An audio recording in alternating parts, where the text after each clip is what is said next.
Tulfo. Mr. Presiding Officer, Senate President, ladies and gentlemen. This impeachment court was established to try the Vice President of the Republic. Ang punto ko po rito, kasi napapansin ko po ilang araw na nagagamit po natin ang impeachment court, ang oras po ng impeachment court sa pagpapaliwanag. Naintindihan ko po ang posisyon ng aking kaibigan, si Senador Robin Padilla. Yung kanya pong frustrations. Pero gusto ko lang po sana ipaalala sa ating presiding officer, sa ating pong Senate President, at matanong ano po ba ang ating ginagamit na rules ngayon?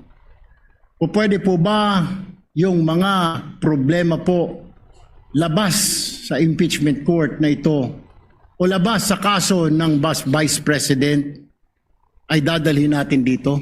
Di po ba ang korte na ito na itatag para po sana kay Vice President at kay Vice President lamang?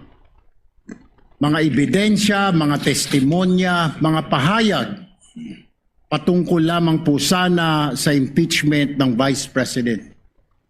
Kasi dito pong mga nagdaang araw, Mr. Presiding Officer, Senate President, mga kasama, napansin ko po na nagagamit ang oras po ng impeachment court sa pagtatanggol po ng mga nakaraang araw ng sarili ng ilan sa mga kasamahan natin sa mga akusasyon. This is not the right forum and the right venue and not the right time to explain your situation.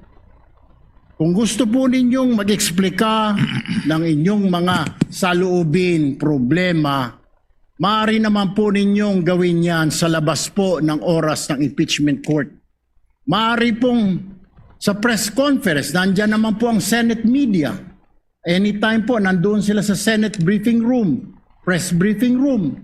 Maaari din po sa Facebook o sa YouTube magpaliwanag. Huwag po nating gamitin ang oras ng impeachment court sa pagpapaliwanag o sa pagtatanggol ng ating mga sarili simula pa po noong nakaraang linggo.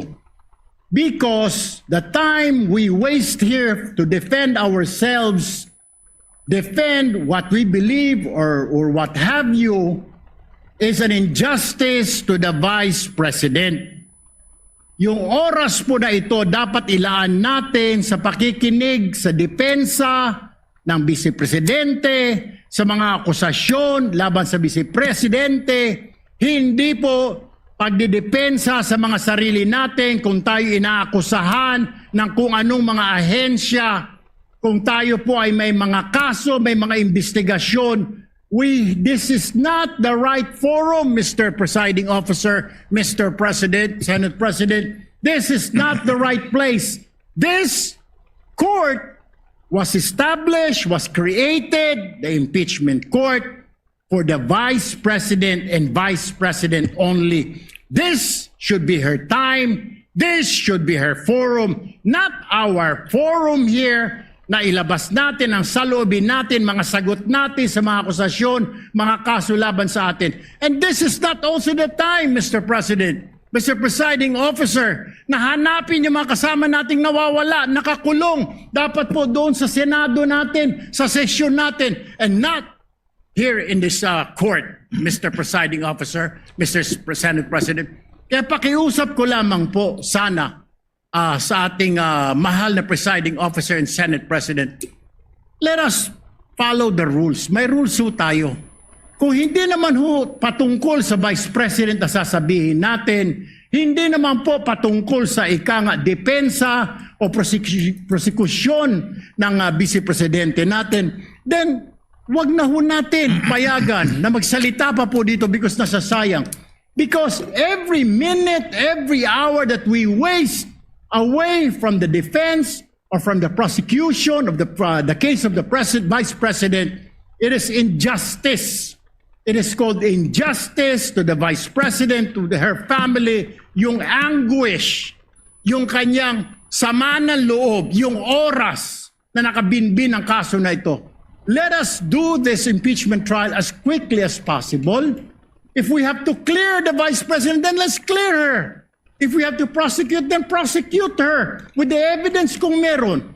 Not waste our time kung ano-ano sinasabi natin dito to protect ourselves, to defend ourselves. This is not the right forum, Mr. Presiding Officer. Kindly wind up, Mr. Senator Senate Judge President. Sherwin Tulfo. This is not the right forum for us to defend ourselves. Bring it somewhere else. Bring it to the press. Bring it to the social media, but not here. Thank you, Mr. President.